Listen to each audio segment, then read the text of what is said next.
Je suis ici à Medjugorje, je suis avec le père. Comment tu t'appelles? Je m'appelle Narcisse Dabiré.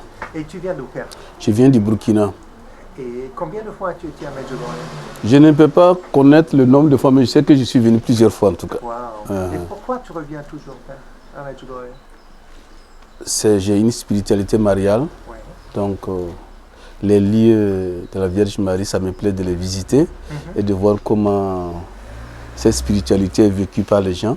Ouais. Et voilà, et comment aussi, moi aussi, je peux apporter ma contribution voilà, dans la propagation de la spiritualité mariale. Ouais. Et tu, personnellement, tu as reçu des grâces spéciales ici à Medjugorje? Bon, les grâces, je ne sais pas qu'est-ce que je peux dire par rapport à grâce. Je sais que, en tout cas,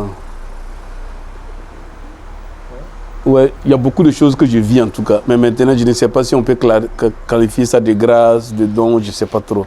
Mais en tout cas, il faudrait qu'il y ait quand même quelqu'un qui authentifie que c'est une grâce ou bien quelque chose, quoi. Sinon, je ne peux pas dire que c'est une grâce ou bien ce n'est pas une grâce. Mais il y a des choses que je vis.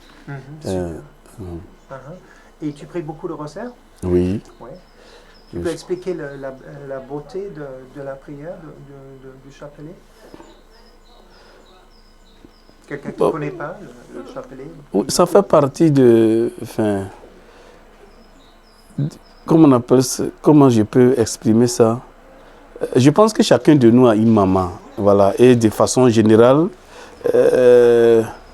on se réfère à la maman pour beaucoup de choses. Donc le chapelet est un peu comme ça.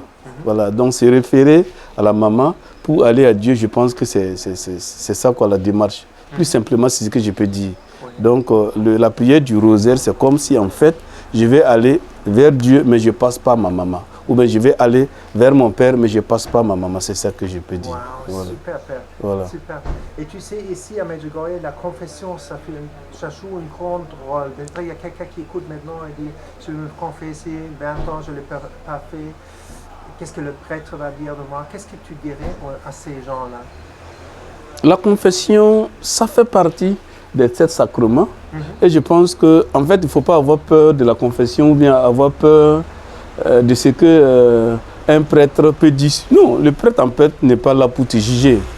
Voilà, le prêtre c'est un intermédiaire. Et même si en fait, si on veut bien voir, c'est parce qu'en fait, on n'a pas les moyens. Sinon, on pourrait même cacher. Voilà. Et puis tu vas dire ce que tu veux au prêtre. C'est parce que le prêtre te voit que tu penses qu'en fait le prêtre te juge ou bien va dire quelque chose. Non. Le prêtre n'a pas besoin de te voir, non. Même ce qu'il écoute là, en fait, c'est parce qu'il faut qu'il comprenne pour t'exhorter. Sinon, le prêtre n'est pas là pour ça. Ce n'est pas pour ça que le prêtre est... Non. Super. Et tu sais, il y a beaucoup de gens ici à Medjugorje, ils cherchent leur vocation.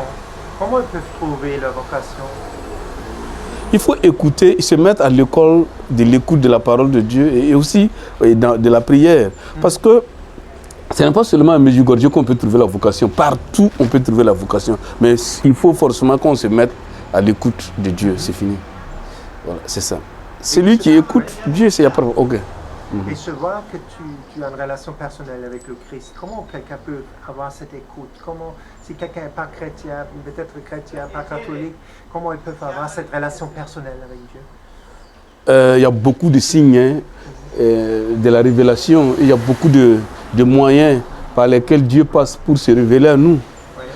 Ma propre histoire, ça peut être un chemin de la révélation de Dieu. L'histoire des autres, ça peut être un chemin de la révélation de Dieu. La nature, le monde qui m'entoure, ça peut être un signe de la révélation de Dieu. Donc, il y a beaucoup de moyens que Dieu utilise. Mais maintenant, il faudrait que toi, en tant que personne humaine, tu te laisses interroger par ces choses que tu vis. Et tu verras que certainement qu'il y a la main de Dieu dessus. C'est ça.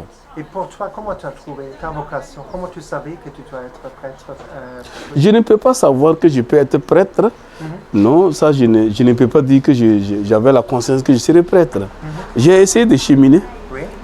Voilà. J'ai senti quelque chose, je me suis laissé guider par ceux à qui Dieu a donné le mandat de pouvoir discerner. Et c'est eux qui ont dit que bon, ce que je suis en train de vivre, c'est une voie pour être prêtre. C'est comme ça que je suis. Voilà. Moi, je ne peux pas dire que en fait, je sais que je vais être prêtre. Non. j'ai senti quelque chose. Mais qu'est-ce que ça veut dire? Alors Dieu passe par ces gens attitrés là pour dire ça là, ça veut dire ça. C'est comme ça. Incroyable. Voilà. Et tu as un lieu préféré ici à Medjugorje, Père? Un lieu qui te plaît plus? Non, mais quand je viens à Medjugorje, la chose qui me passionne le plus, c'est partir confesser. Voilà, parce que je trouve que bon, ça fait partie d'un ministère que j'aime beaucoup. La confession suffit. Oui, mais c'est génial ça. Ouais. Et qu'est-ce que tu dirais aux gens? Pourquoi venir une fois à Medjugorje? Je ne sais pas. En fait, tu sais, les apparitions là, ça fait partie de ce qu'on appelle les apparitions, les révélations privées. Donc tu ne peux pas convaincre quelqu'un pour dire il faut venir. Non, non, non, ça ne fait pas partie des fins des apparitions. Non, non, non, non. Les apparitions privées, ça ne force que la personne qui a reçu l'apparition à croire. Mais les autres peuvent ne pas croire, c'est pas un problème. Parce que ça ne fait pas partie des dogmes de la foi, ça ne fait pas partie. Oui. Mais bon, mais si quelqu'un vient, il fait son expérience, il se met à l'écoute de la parole de Dieu, il se met à l'écoute aussi des événements et il verra ce que Dieu va lui dire. Et tu sais, l'adoration, ça joue aussi un grand rôle ici à Medjugorje. Oui, c'est bon. Tu peux expliquer un peu l'effet de l'adoration, c'est quelque part l'adoration, parce que qu'est-ce que c'est la belle beauté de l'adoration? Oui, mais c'est pourquoi je dis, il ne faut pas... Moi, je préfère qu'on ne lit pas, en fait, ces exercices spirituels à Medjugorje. Parce que ce sont des choses qui peuvent se vivre ailleurs, sans problème. Voilà. Donc, ça veut dire que je ne viendrai pas à Medjugorje pour faire une adoration. Non. Là où je me trouve, je peux faire l'adoration. Et l'adoration, c'est toujours ce dialogue, ce colloque avec Dieu, c'est fini. Il me regarde et je le regarde, c'est fini. C'est ça seulement, ouais. Et l'Eucharistie, tu peux expliquer à quelqu'un peut-être protestant pourquoi nous, l'Eucharistie, c'est le centre de notre foi, non? De recevoir Christ dans l'Eucharistie. Et pour expliquer l'Eucharistie, il faut lier l'Eucharistie au sacrifice de la croix. C'est le don suprême. Il faut lier ça au sacrifice de la croix. C'est là où Jésus nous a aimés jusqu'au bout. Voilà, en se pendant sur la croix, donc en versant son sang pour nous. Et alors, l'Eucharistie maintenant qu'il a laissé, c'est pour perpétuer à peu près sa présence sur la terre. Voilà, Jésus perpétue sa présence auprès de nous avec l'Eucharistie. Incroyable. Et tu sais, tu as vu ça peut-être aussi, je ne sais pas si tu vis en Italie en ce moment. Oui. Il y a beaucoup de gens qui pensent Dieu, le Père, c'est un vieux homme avec une barbe blanche qui veut nous juger, mais mettre nous dans l'enfer. Il n'est pas comme ça. Toi, tu as une relation. Comment tu décris la beauté de Dieu Père? Non, ça fait partie de ce qu'on appelle l'anthropomorphisme. En tant qu'homme, je représente Dieu avec comment on appelle ça là, ma sensibilité d'homme, ça c'est tout à fait normal. Peut-être que si on demandait aussi aux animaux de représenter Dieu, ils allaient représenter Dieu comme un animal.